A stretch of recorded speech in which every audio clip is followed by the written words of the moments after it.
बाबा बोला है संसार ने जब ठुकराया द्वार तुम्हारी आया। तो देह का संसार तो लौकिक है, लेकिन आत्मा का संसार, संसार ने जब ठुकराया तो द्वार तिहारी आया। तो देह का संसार तो लौकिक है, लेकिन आत्मा का संसार।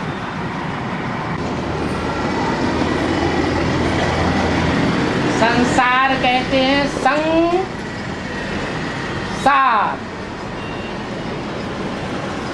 संसार माने संपूर्ण सरति, जो संपूर्ण रूप से चलता ही रहता है, वो चलने वाला है संसार। ये 5000 वर्ष का ड्रामा, इसे संसार कहा जाता है। बाकी आत्मा का संसार तो परम धाम है, वहां संस्कृति नहीं होती है, सृष्टि नहीं होती है, सृजन नहीं होता है, होता है। इसलिए इस देह के संसार को ही संसार कहा जाता है। और कोई आत्मा पवित्र रहती है, संग दोष में नहीं आती। कौन सी आत्मा है? कोई आत्मा कौन सी है? कोई भी और बताओ। एक शिव बाबा के अलावा इस दुनिया में कौन सी आत्मा है जो संग दोष में नहीं आती है? अरे परसेंटेज में 500 करोड़ आते हैं, लेकिन अन्न दोष में परिस्थिति बस आ जाती है। अन्न दोष और संग दोष में ही आते हैं। और कोई आत्मा अन्न दोष में नहीं आती है, संग दोष। एक भी ऐसी आत्मा नहीं है जो अन्न दोष में ना आती हो। अन्न दोष में आती है, संग दोष में आती है, तब ही माया आक्रमण करती है। ये झूठी बात है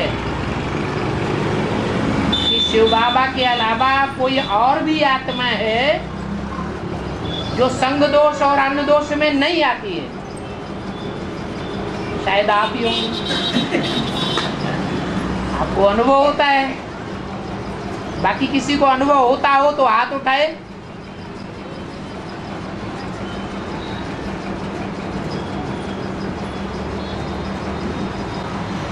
कोई नहीं। हाँ है इसकी आत्मा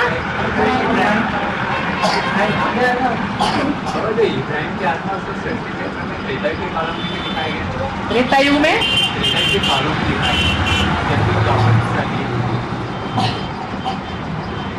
सतयुग द्वापर युग से पहले त्रेता युग में दिखाया गया।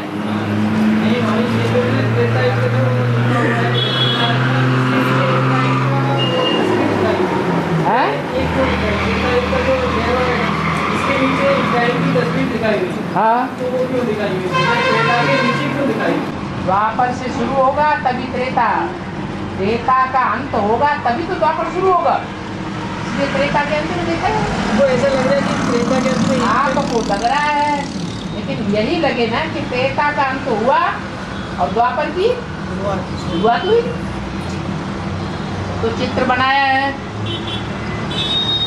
एक्यूरेट 1 सेकंड की बात है। वो 1 सेकंड में इतना बड़ा चित्र कैसे दिखाया जाएगा? बाबा जो भैरव महाराज जी है, जो भैरव महाराज है, भैरव महाराज, हाँ, उन्हें दारू क्यों चढ़ाई जाती है? हाँ, ये रुद्रमाला के मणके हैं, जो भी रुद्रमाला के मणके हैं वो रौद्र रूप धारण करने वाले भी हैं, विकराल रूप धारण करने वाले भी हैं। उनमें एक भैरव का भी नाम प्रसिद्ध है। भैरव अर्थात भयंकर, उनके कर्म भी भयंकर हैं।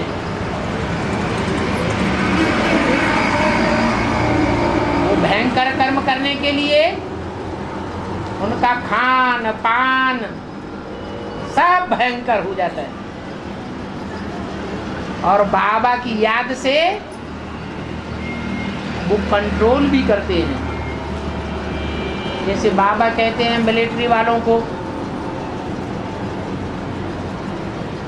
कि कैंटीन में खाना पड़ता है, युद्ध में जाना पड़ता है, महीनों युद्ध चलता है, भोजन पहुंचता नहीं है, तो घोड़े को भी फाड़ करके खा जाते हैं। तो ये रूहानी मिलिट्री है। रूहानी स्टेज ऐसी स्टेज है जिसमें अगर कोई स्थिर हो जाए तो फिर बाप समान स्टेज पहुंचती है। ऐसी स्टेज में सारी दुनिया का भी हत्या करने वाला, उसके ऊपर कोई पाप नहीं लगता। तो ये खान पान महाकाली का, महाकाल का, भैरव का भयंकर दिखाया जाता है। उज्जैन में एक मंदिर है भैरव महाराज का, तो उसमें दारू चढ़ाई जाती है, लेकिन वो जाती कहाँ किसी को पता नहीं चलता। खुदाई भी करी उसकी काफी है, तो गायब कहाँ हो जाती है? पत्थर पे चली जाता है और कहाँ चली जाती है। पत्थर कैसे है? पत्थर कैसे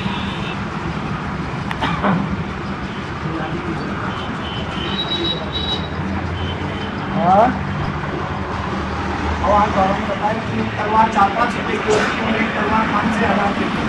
है। अर्थ यही है कि कोई की ज्ञान की तलवार में जौहर नहीं होता है याद का, और कोई की तलवार में बहुत जौहर होता है। एक बात कही तो कोई में ताकत नहीं जो उस बात को काट सके, मानना ही पड़ता है। तो ज्यादा वैल्यू हो गई ना। कोई की बात की कोई वैल्यू नहीं होती। बोलते रहो, बकते रहो।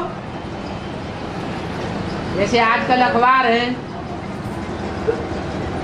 कितना कितना छापते हैं, क्या क्या छापते हैं। क्या दुनिया के ऊपर कोई असर पड़ता है? दुनिया बिगड़ती ही जा रही है। ऐसा भी टाइम आवेगा कि बच्चों की ज्ञान तलवार में ऐसा जौहर होगा कि एक बोल भी मुख से निकालेंगे, सारी दुनिया के लोग उस बोल को फॉलो करने के लिए मजबूर हो जाएंगे। तो वैल्यू हो गई ना।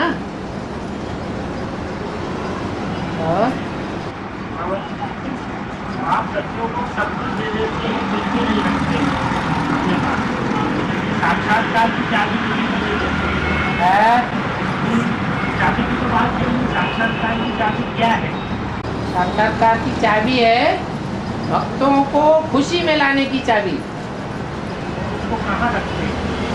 कहाँ लगते हैं? वो कोई स्थूल चाबी थोड़ा ही है। जैसे स्वप्न है कोई स्थूल चीज थोड़ा ही है, ऐसे ही साक्षात्कार कोई स्थूल चीज नहीं है। ये अंदर से एक प्रकार की अल्पकाल की खुशी बैठ जाती है, जो खुशी दृढ़ निश्चय पैदा करा देती है। लेकिन ज्ञानी तू आत्माओं को नहीं, भक्त आत्माओं को, भावना वाली आत्माओं को। जैसे ब्रह्मा को साक्षात्कार हो गए तो उनको ऐसा पक्का निश्चय बैठ गया कि लंबे समय तक डटे रहे।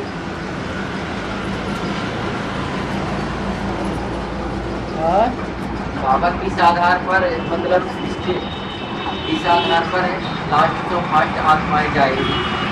याद में अगर टिक जावे तो बहुत लास्ट सो फास्ट चला जाएगा, लास्ट में आने पर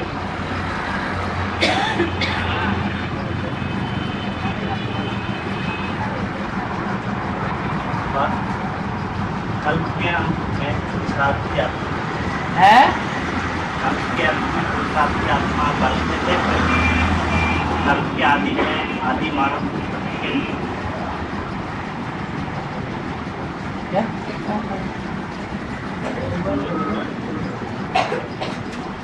हर कल्प के अंत में हाँ, पुरुषार्थ की आत्मा बर्फ में सेप रहती तो साथी आत्मा बर्फ में सेप रहते हैं। हाँ, बर्फ में शरीर सेफ रहता है, आत्मा नहीं सेफ रहती है। हाँ, तो आदि में पुरुषार्थी शरीर की उत्पत्ति कैसे होती है? है कल्प के आदि में पुरुषार्थी शरीर की उत्पत्ति कैसे होती है? कल्प का जब आदि होगा तो वहाँ पुरुषार्थ की जरूरत होगी कि आदि होने से पहले कल्प का जब अंत होता है, तामसी स्टेज होती है, तब पुरुषार्थ की जरूरत होती है। पुरुष माने आत्मा, अर्थ माने लिए, आत्मा का उत्थान के लिए, कुछ करने के लिए जो प्रयास किया जाता है, वो प्रयास की शुरुआत तमो प्रधान स्टेज में करेंगे या सतयुग नई दुनिया की शुरुआत में करेंगे।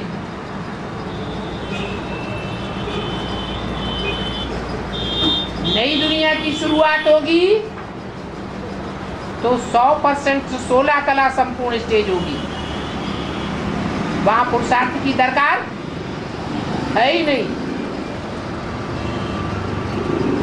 जब तमो प्रधान बनती है दुनिया, तब ही पुरुषार्थ की जरूरत होती है। बर्फ में जो शरीर दब जावेंगे, उनका पुरुषार्थ पूरा हुआ। नेचर ही उनके शरीरों को पावन बना देगी।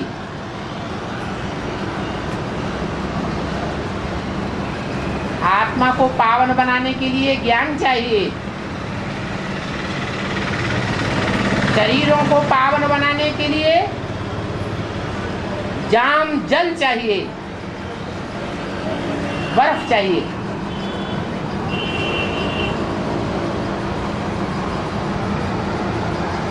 एक सेकंड का अंतर होता है नई दुनिया और पुरानी दुनिया के बीच। तो पुरुषार्थ कब करेंगे? पुरानी दुनिया के अंत में करेंगे कि नई दुनिया के अंत में करेंगे? बस। और नंबर से जो शूटिंग पीरियड के हिसाब से है, शूटिंग पीरियड के हिसाब से हाँ ज्ञान की चार अवस्थाओं से गुजरता है ना। है, तो जिस नंबरवार जो रुद्रमाला के मटके हैं, जिस नंबर से ज्ञान में आते हैं हमें, यदि के आदि में भी उसी नंबर से आए होंगे ना।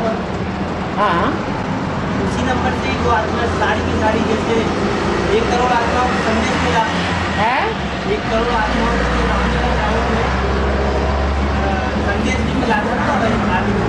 1 करोड़। हाँ, 73 में जो मेला लगा था, 73 में जो मेला लगा था ना, हाँ जी, तो वहाँ 1 करोड़ आत्माओं को संदेश मिला था। मेले में ना संदेश मिला था 1 करोड़ को। मेला पहला जब दिल्ली में रामलीला ग्राउंड में हुआ, उस समय तक टोटल 1 करोड़ आत्माओं को संदेश मिला, सन 36 से लेकर और 73 तक। और तो हाँ? भैया उस समय जो संदेश मिला, हाँ, तो अभी जब दोबारा 76 से जो रुद्रमाला तैयार होती है, बना ज्ञान में आ रहे हैं नंबरवार, हाँ, तो यज्ञ के आदि में भी उसी नंबर से ही आए होंगे ना भैया। हाँ, जैसे कोई सतोप्रधान पीरियड में जो आत्मा ज्ञान में आती है, कोई सतो सामान्य स्टेज में आती है, और कोई द्वापर 5000 वर्ष का ड्रामा है। उस ड्रामा में जो आत्मा पहले पहले परमधाम से उतरती है वो आत्मा उतनी ही श्रेष्ठ होती है, और जो जितना बाद में उतरेंगे उतने ही नीची स्टेज की। यहाँ ज्ञान मार्ग में आत्मा की जानकारी में उतरते हैं, वहां रंगमंच पर उतरना होता है, और यहाँ आत्मा की जानकारी होती है। वो क्रम एक ही है।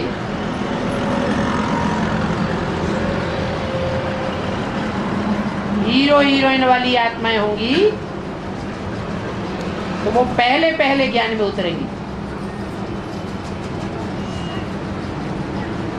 बाद में दूसरी आत्मा उतरेंगी।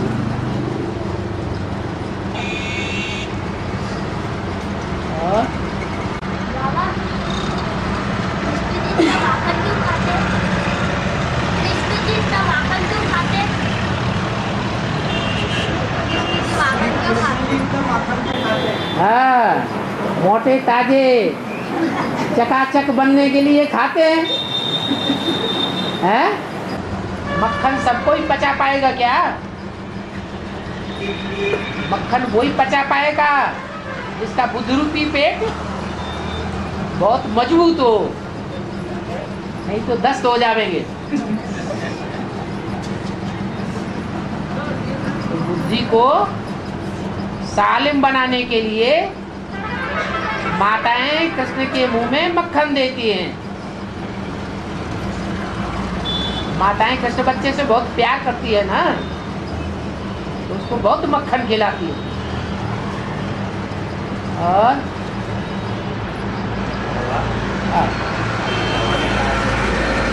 जोर से बोलो, बाहर सड़क है। बाबा की योग में रहने का प्रसाद करते हैं, तब कहते हैं नाना ना याद रखो। हाँ ये नाना ना याद रखो। हाँ, क्या विसरो ना है, याद रहो। विसरो इसलिए नहीं कि बाबा को तुम बच्चों की सेवा करनी है, इसलिए विसरो नहीं। और याद इसलिए नहीं रहो कि बाबा को तुमसे कुछ लेना देना नहीं है ज्यादा। तुम पुरुषार्थ करोगे तुम पाओगे, पुरुषार्थ नहीं करोगे नहीं पाओगे। बाबा को कोई मोह नहीं है, लगाव नहीं है। इसलिए लगाव किससे है ना होना है? एक शिव बाबा, दूसरा ना।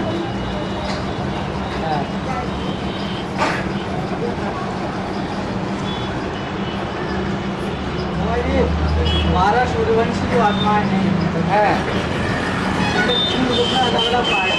है स्थापना पालना मिलाना, है संस्कारों में क्या डिफरेंस है? जो गुरु की आत्माएं हैं, 3 प्रकार की आत्माओं में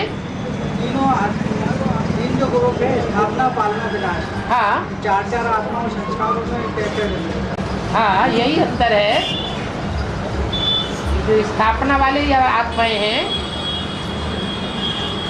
वो आत्माएं ऐसे हैं जैसे ब्रह्मा जैसी आत्माएं, सरस्वती जैसी आत्माएं की स्थापना की विशेष संस्कार है। अगर पालना के भी हैं तो अव्वल नंबर के संस्कार पालना की नहीं है, द्वैन नंबर के संस्कार और विनाश के संस्कार तो जैसे है ही नहीं। और विष्णु जैसा पार्ट बजाने वाली जो आत्माएं हैं उनके पालना की विशेष संस्कार। स्थापना करने में ब्रह्मा सरस्वती जैसी तीव्र नहीं है, लेकिन जिनकी स्थापना हो चुकी है उनको बरकरार रखने के लिए, उनकी पालना करने के लिए वो सिद्ध हस्त है। विनाश के संस्कार भी नहीं है। तीसरी वो आत्माएं हैं कि स्थापना के भी संस्कार तीव्र नहीं है, पालना के भी उतने संस्कार तीव्र नहीं है, जब तक कि पहली और दूसरी कैटेगरी की आत्माएं सहयोगी न बने। उनके सहयोगी बनने के बाद स्थापना और पालना के संस्कार तीव्र होते हैं, परंतु अगर वो दोनों प्रकार की आत्माएं सहयोगी न भी बने तो भी विनाश के संस्कार उनके परिपक्व हैं। अकेले ही सारा कार्य संपन्न करने में सक्षम है। वो नष्टदेव है, बहुत पावरफुल आत्मा है, असुर है, असुर। पहले किसका जन्म हुआ? असुरों का जन्म हुआ या देवताओं का जन्म हुआ? असुरों का जन्म पहले हुआ। जिनका जन्म पहले होता है वो तो ज्यादा पावरफुल होते हैं, बड़े होते हैं।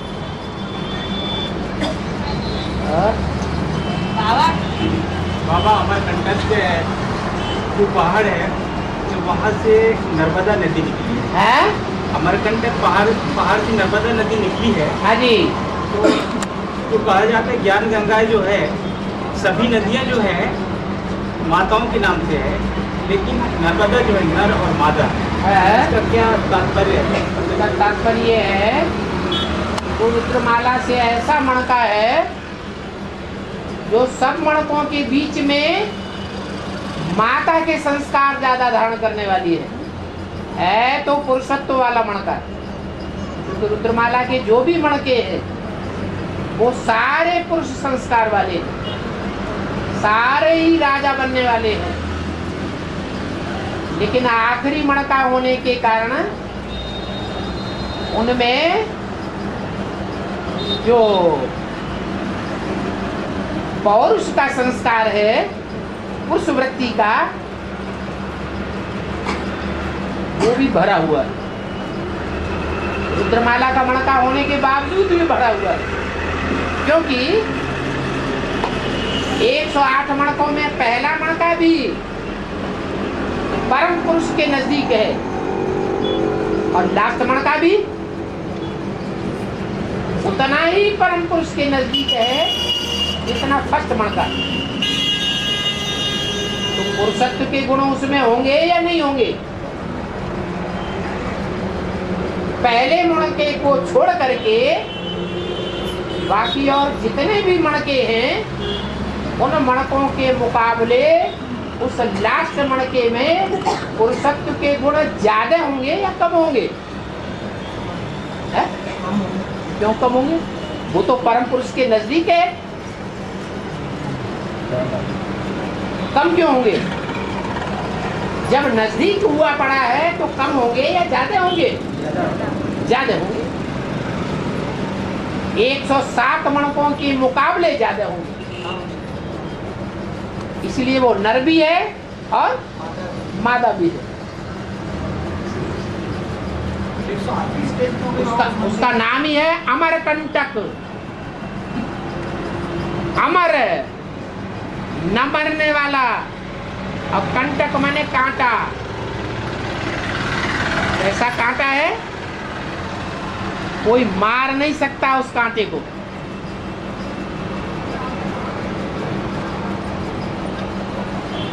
साक्षात महाकाल भी आ जाए वो भी उसे मारेगा नहीं, क्योंकि वो तो उसे प्रेरणा देने वाला है। असुरों का संहार करो तो मारेगा क्यों? और बाबा, जो सूर्य और चंद्रमा सब बोलते हैं कि वो भाई और उनकी माँ ने श्राप दिया है। जो सूर्य और चंद्रमा है वो भाई भाई है। भाई भाई हैं? हाँ, और उनकी माँ ने उनको श्राप दिया है कि सूर्य हमेशा जलता है, जलता ही रहेगा। भाई भाई हैं? भक्ति मार्ग के लोग ऐसे कहते हैं भाई भाई हैं, तो अम्मा बाप उनके कौन है?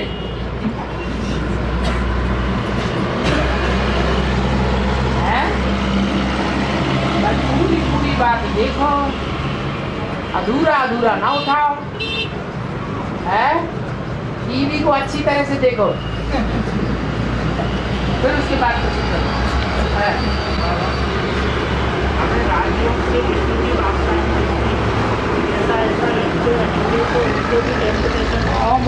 ले गया। हाँ हमें राजयोग से विश्व की बादशाही मिलती है। हाँ ऐसा ऐसा लिखते रहेंगे तो उनको भी टेम्पटेशन होगी। हाँ, कि ऐसा क्या राजयोग है जिससे सारे विश्व के ऊपर कंट्रोलिंग पावर मिल जाती है, जो हिटलर, नेपोलियन, मुसोलिनी को भी नहीं मिली, वो भी विश्व के ऊपर कंट्रोल नहीं कर सके। तो उनका लगाव बढ़ेगा ना राज्यों की तरफ, उनको भी टेम्पटेशन आवेगा, लालच आवेगी कि हम भी सीखें। और बाबा ने मुझे भी कहा है सतयुग में यही नारायण था, उनके दल में आता हूँ नारायण बना। सतयुग में यही नारायण आता हूँ और नारायण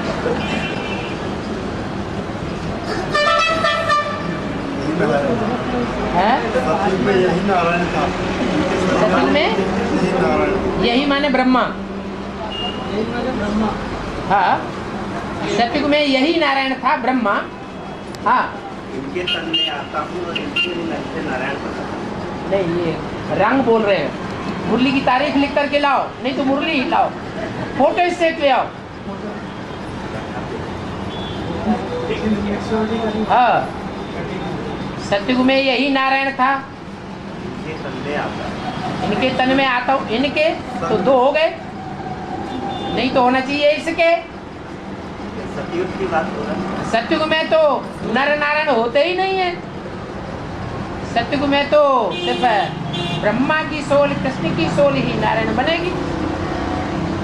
वो नर नारायण कहाँ बनती है, वो तो नर से प्रिंस बनती है। हाँ, मनवर डाल दिए क्या? बोलने में कुछ गड़बड़ हो गई। हाँ,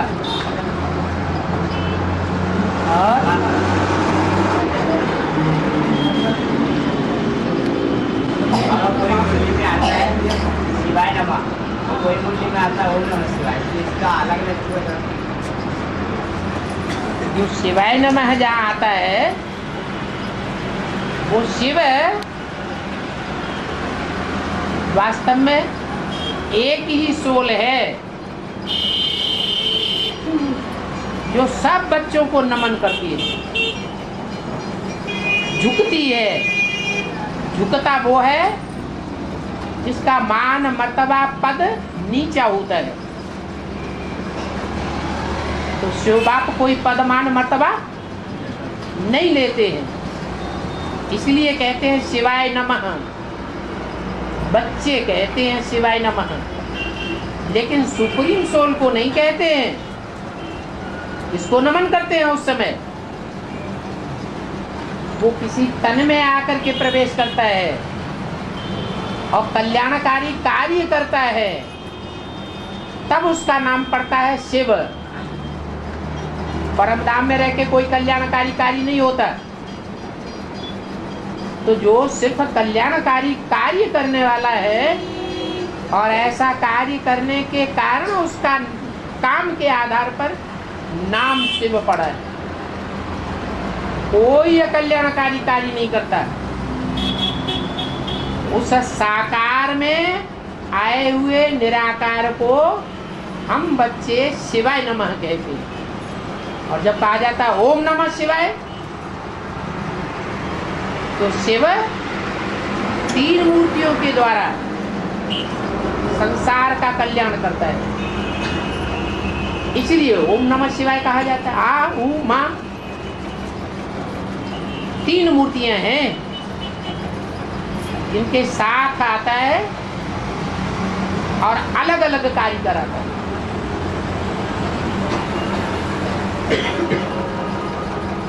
तीनों के साथ इकट्ठा कार्य नहीं कराता। ब्रह्मा के द्वारा, फिर शंकर के द्वारा, फिर विष्णु के द्वारा। उनमें एक मूर्ति ऐसी है जो सिर्फ कल्याणकारी है, अकल्याणकारी है ही नहीं। जिसके कारण उस मूर्ति का नाम शिव के साथ ऐड किया जाता है। शिवाय नमः और ओम नमो शिवाय अलग अलग बातें हो जाती हैं। ओम नमः शिवाय माने त्रिमूर्ति शिव को नमन, और शिवाय नमः माना सिर्फ एक आत्मा का कर्तव्य है कल्याण करने का। जिस तन के द्वारा कल्याण करती है उसका भी सदा काल का कार्य नहीं है सदैव कल्याण करना। वो कभी अकल्याण भी करती है 84 जन्मों में, और कभी कल्याण भी करती है। और धारणा करते करते पिछड़ी में बाप समान बन जाए, ये कितनी आत्मा की आत्मिक स्थिति में स्थिर होने वाली कितनी आत्माएं हैं जो पिछाड़ी में निराकारी बन जाएंगी बाप समान है। जो बाप समान निराकारी स्टेज में पिछाड़ी में स्थिर हो जाएंगी, धर्मराज की सजाएं नहीं खाएंगी, धर्मराज की सजाएं खा जाएं फिर बाप समान कही जाए है। हाजी है। और ना बाप का नाम बाला करने वाली है कि बदनाम करने वाली है?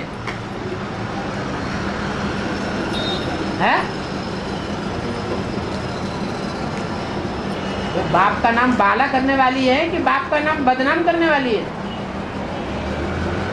बाप के सामने बच्चा धर्मराज के डंडे खाए,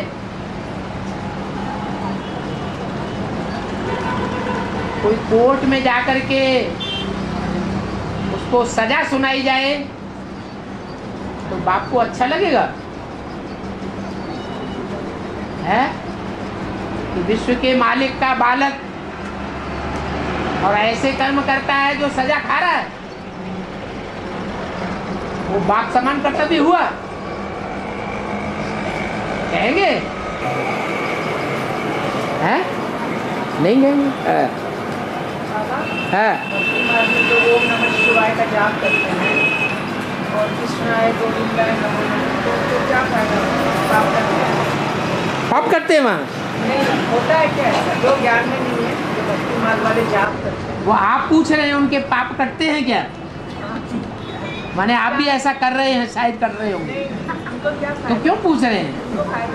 फायदा नहीं, नुकसान होता है। बिना समझे बिना जाने जो कुछ किया जाता है, बिना सोचे समझे उसका अंजाम क्या होता है? अच्छा होता है या बुरा? तो कि नीचे गिरेंगे। कोई भी काम करने से पहले मनुष्य का काम है मन से सोच विचार करना। कीड़ा मकोड़ा पशु पक्षी इनको मन नहीं काम करता है, मन से सोच विचार नहीं करते हैं, ये मन बुद्धि नहीं चलाते, तो इनका काम नहीं है नई सृष्टि बनाना, उससे फायदा ही नहीं। और मनुष्य भी ऐसा ही बन जावे तो फायदे का काम करेगा या नुकसान का काम करेगा?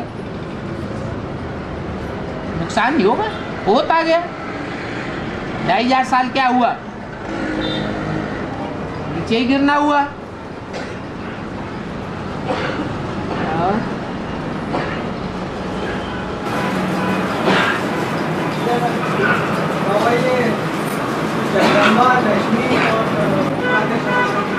है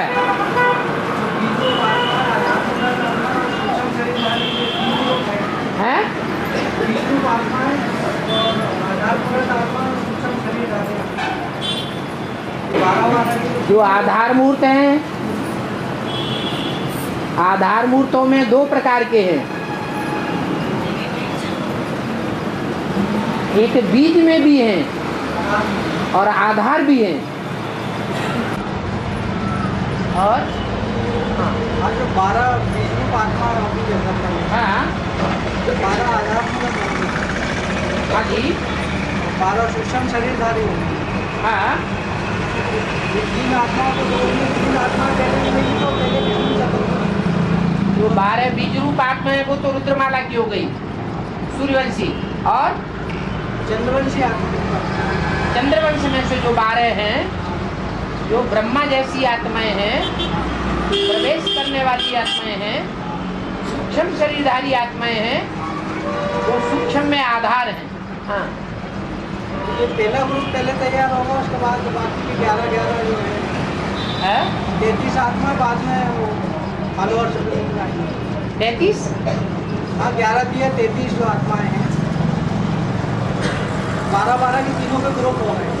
12 का ग्रुप हुआ असल सूर्यवंशियों का जो बीज रूप है, और 12 का ग्रुप हुआ जो उनमें प्रवेश करने वाले हैं।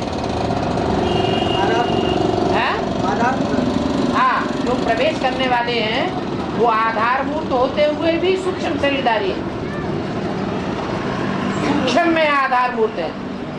इधर हम चंद्रवंशियों में भी प्रवेश करते हैं, जो सूर्यवंशियों में प्रवेश करते हैं, चंद्रवंशियों में ब्रह्मा सरस्वती जैसी आत्माएं सभी बच्चों में प्रवेश कर रही है। अभी बाप दादा जो है वो सब बच्चों में प्रवेश करते हैं।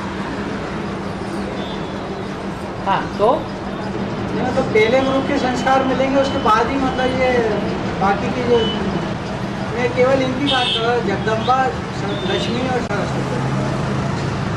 जगदम्बा है चंद्रवंशियों की बीज, और लक्ष्मी है चंद्रवंशियों में वो चंद्रवंशी जो अपने को बाद में कन्वर्ट कर लेते हैं सूर्यवंश में। जगदम्बा अपने को सूर्यवंश में कन्वर्ट नहीं कर पाती, वो पक्का बीज है चंद्रवंश का, तो उसका नंबर बाद में लगेगा, और जो कन्वर्ट कर लेते हैं उनका नंबर पहले लग जाता है। तो 3 कैटेगरी हो गई।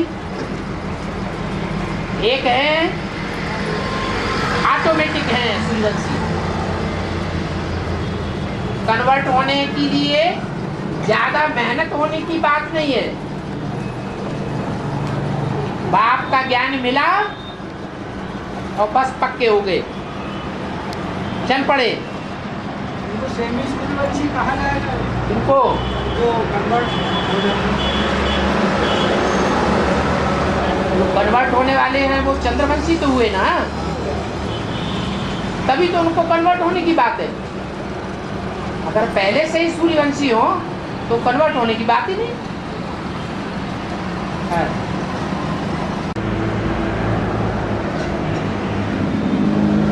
अगर कोई आत्मा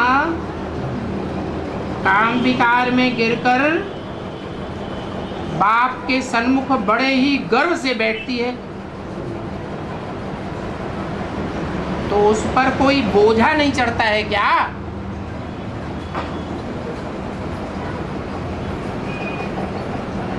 है?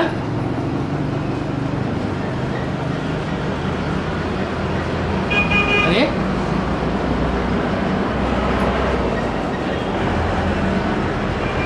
इसमें भी जवाब देने में हाँ ना में कोई देर है क्या? है? जरूर चढ़ेगा। और ही उन आत्माओं के मुकाबले ज्यादा चढ़ेगा जो काम विकार में गिरने के बाद बाबा को तुरंत बता देती है।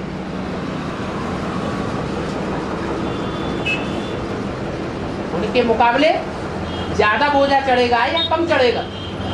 ज्यादा ही चढ़ेगा, क्योंकि बाप की आंख में भी धूल झोंकती है और संगी साथियों की आंख में भी धूल झोंकती है।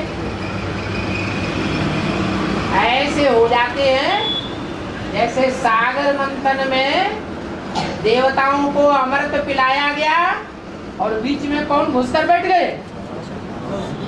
है राहु।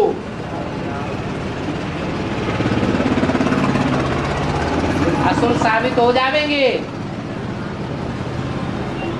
राक्षस संप्रदाय साबित हो जाएंगे। तो मुरली में बोला है आगे चल करके ऐसी ऐसी स्थितियां परिस्थितियां आवेंगी कि कोई भी बात कोई की छिपी रह नहीं सकेगी। जितना छिपावेंगे उतना और ज्यादा समाज और दुनिया के सामने उभर के आवेगी। यहाँ तक कि जिनके साथ विकार भोगे हैं वही मैदान में आकर के बोलने लग पड़ेगा, सारा ही भंडाखोर हो जाएगा।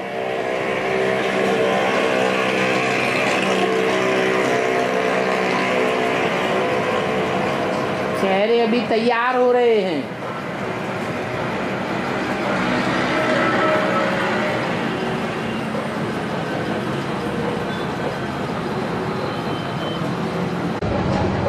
भक्त आत्माओं को साक्षात्कार होते हैं। क्या ज्ञानी आत्माओं को साक्षात्कार नहीं होता है?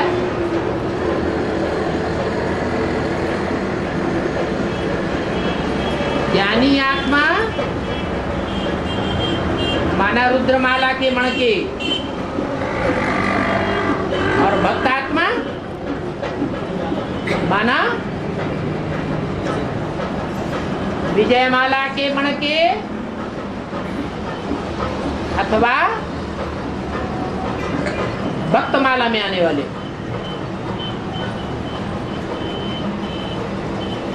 पहले कौन सी माला बनेगी?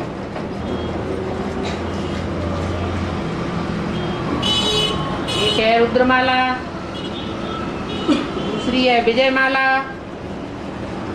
तीसरी है भक्तमाल। कौन सी माला पहले बनेगी? है रुद्रमाला पहले बनती है। माने आगे आगे जाते हैं, एडवांस में जाते हैं रुद्रमाला के मणके। माने ज्ञानी तू आत्माओं की माला। बाप को क्या प्रिय है? ज्ञानी तू आत्मा मुझे विशेष प्रिय। क्यों? क्योंकि बाप का जो वर्षा है उस वर्षे को वो ज्यादा कदर करते हैं। बाप का वर्षा क्या है? बाप परमधाम से आते हैं तो क्या लाते हैं? है? ज्ञान ही लाते हैं। मैं तुम बच्चों के लिए तीरी पर बहिष्त लाया हूं। तीरी अर्थात हथेली पर स्वर्ग की सौगात लाया हूं। तो क्या प्रैक्टिकल में कोई स्वर्ग की बनी बनाई दुनिया हाथ में आ जाती है? कौन सा वर्षा आ जाता है? बुद्ध रूपी हथेली में ज्ञान के आधार पर नई दुनिया का नक्शा हमारी बुद्धि में आ जाता है। और जिनकी बुद्धि में वो नक्शा आ जाता है वो पुरुषार्थ करते हैं नई दुनिया में जाने के लिए प्रैक्टिकल जीवन में। बाकी जिनकी बुद्धि में नहीं आता है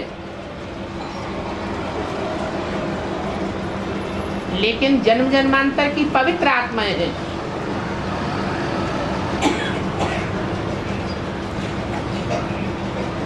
अपवित्र राजाएं नहीं हैं जन्म जन्मांतर के,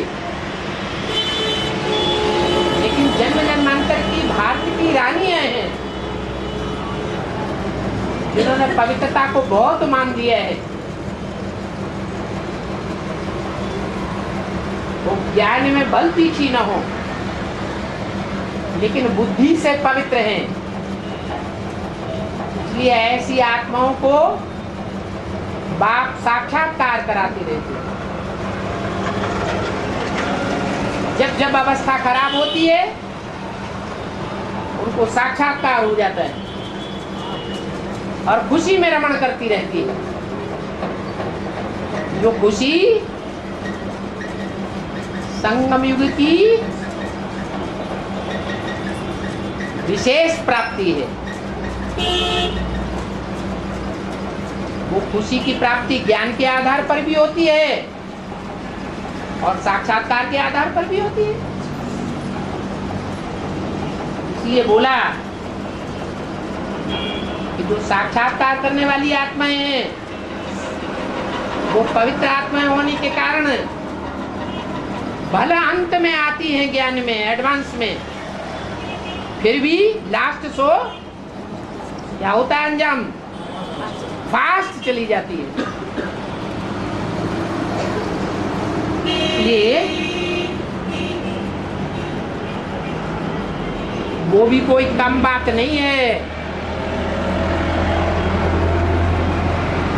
ज्यादा सुखी कौन बनेंगे?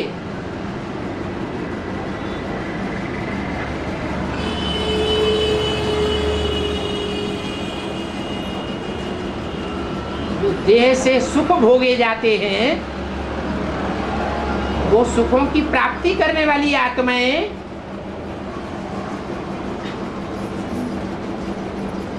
विजयमाला की आत्माएं होंगी या रुद्रमाला की आत्माएं होंगी? है? क्यों है? प्योरिटी के आधार पर। जहाँ पवित्रता होती है वहाँ सुख और शांति, हेल्थ और वेल्थ दोनों होती है। तो सुख की प्राप्ति ज्यादा करेंगी। और जो रुद्रमाला की महात्माएं हैं वो जन्म जन्मांतर की अपवित्र आत्माएं हैं, परंतु ज्ञानी तू आत्माएं हैं। बुद्धिमान बाप के बुद्धिमान बच्चे हैं। इसलिए वो आत्मा का वो सुख प्राप्त करते हैं जो अनेक जन्मों से कनेक्टेड है।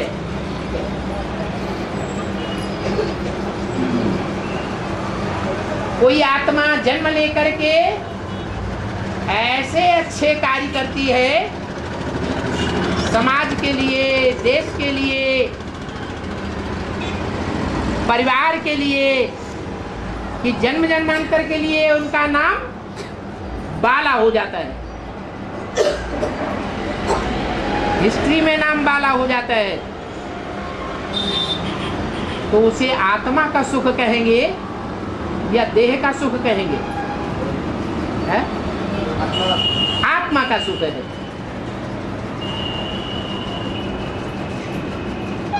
देह का सुख भल नहीं है,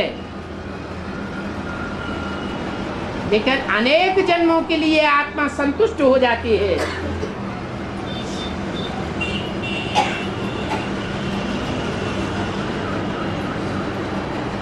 ये परमपिता परमात्मा का वर्ष है, आत्म सुख।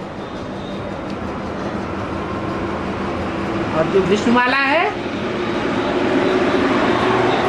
वो जन्म जन्मांतर का देह का सुख प्राप्त कराने वाली माला है।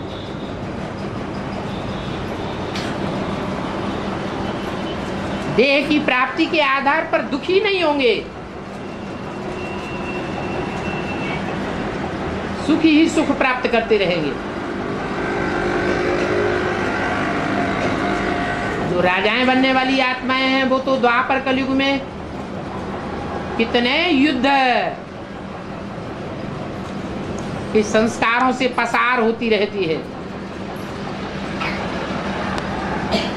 जन्म जन्मांतर मारकाट लगी रहती है, हिंसा में लिप्त रहती है। देह का सुख मिलता है क्या? है? देह का सुख नहीं मिलता, आत्मा का सुख मिलता है।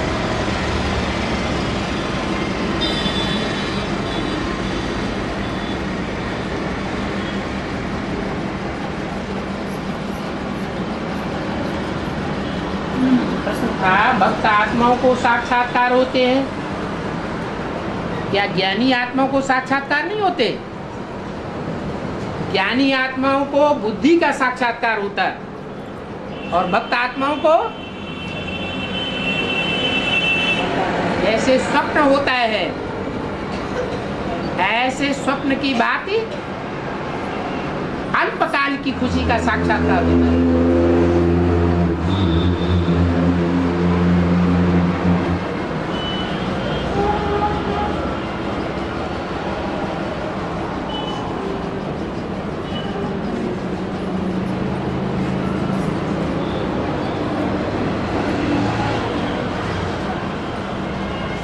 कालों के काल महाकाल के बच्चों को क्या काल नहीं खाता है? अगर काल नहीं खाता है तो एडवांस वाली आत्माओं को शरीर क्यों छोड़ना पड़ता है? बताओ, है किसी के पास जवाब? है? अरे हाँ, इस जन्म में भक्ति के संस्कार ज्यादा हैं।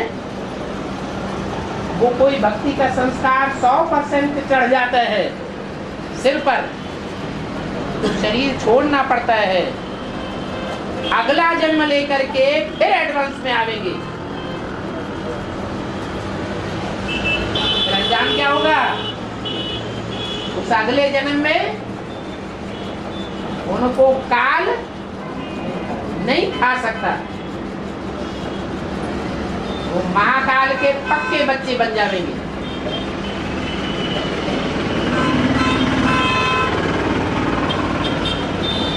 जैसे ज्ञानी तू आत्मा, राम वाली आत्मा, इस जन्म में ज्ञानी तू आत्मा तो है। ये यदि के आदमी भी ज्ञानी तू आत्मा के है?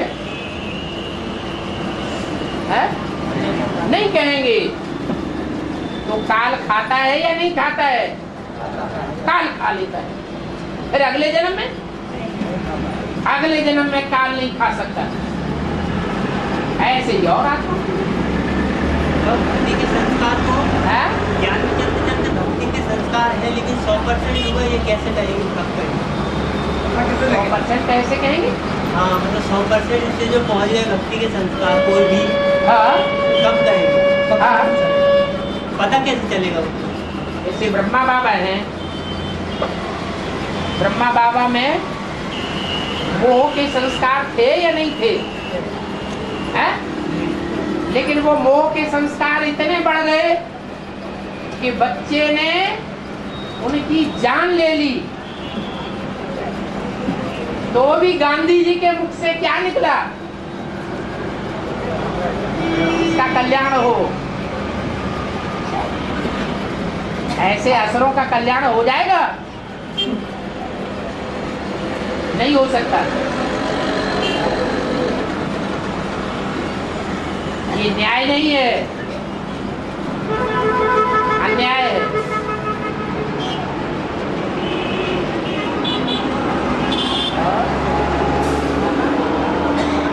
अपना ज्ञान और भक्ति दोनों करे तो क्या होगा? कोई आत्मा दो नाव में पैर रखे तो क्या होता है? दोनों टांगे चिर जाएंगी, मझधार में गिर जाएगा। ऐसे ही कोई आत्मा ज्ञान ले चुकी, उसे जानकारी है क्या कर्म करने से फायदा होगा और क्या कर्म करने से आत्मा का नुकसान होगा, फिर भी भक्ति मार्ग में चलती रहे अज्ञानियों की तरह। भक्ति मार्ग के तंत्र घंटों को भी अपनाती रहे और ज्ञानियों के बीच में भी बैठी रहे। इधर भी मान मर्तबा लेती रहे और उधर भी मान मर्तबा लेती रहे। कहे दोनों हाथों में लड्डू।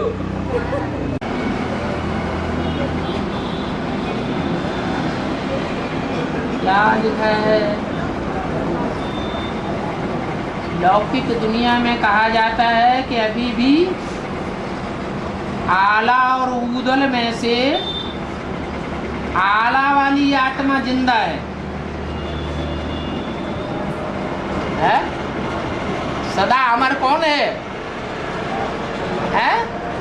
अल्लाह या ऊदल? एक मुसलमान कहते हैं अल्लाह अकबर, तो सदा जिंदा कौन है? अल्लाह कहो, आला कहो, अलफ कहो।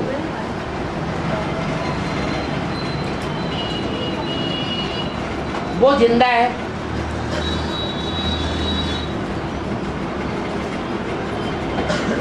जो जिंदा है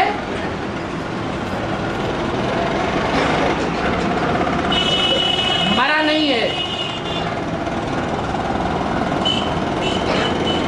उस अलफ में अल्लाह प्रवेश करता है और नई दुनिया की स्थापना करता है।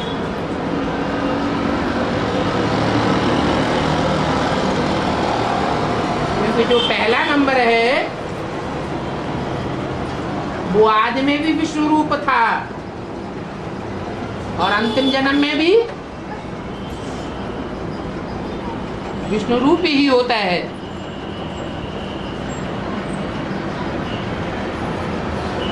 इसलिए मरने वाली बात नहीं है। दुनिया में भी कहते हैं शंकर कभी मरता नहीं है।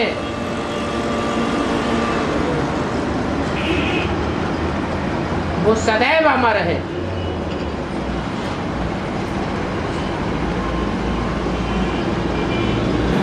तो ये मान्यता मात्र है, यह शरीर से जिंदा रहने वाली बात है?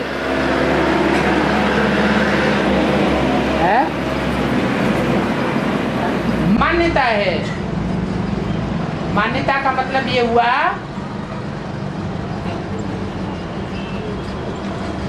कि भगवान ने आकर के जो धर्म स्थापन किया था, अल्लाह अव्वल दिन, उस धर्म की सुरक्षा में वो सदैव रक्षक की भांति रहा, खड़ा रहा।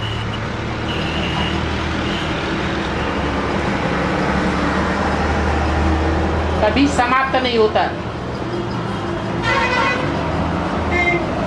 इसे कहा जाता है प्रायः लोप।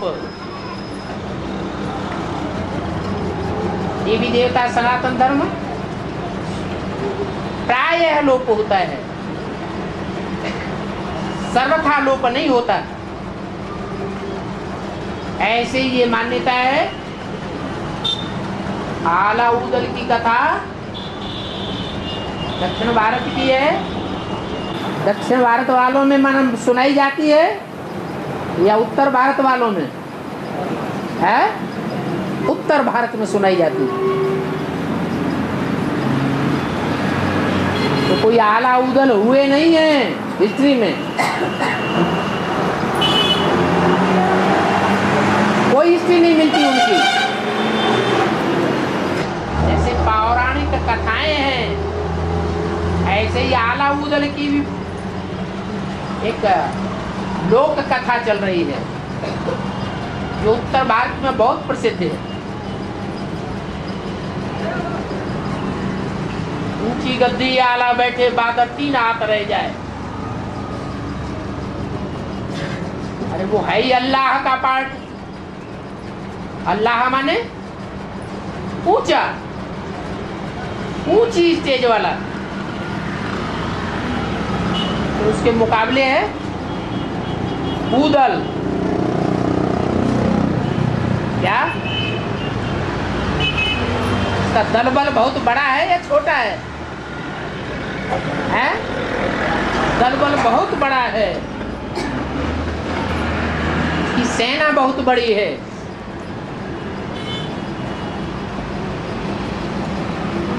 जैसे हिस्ट्री में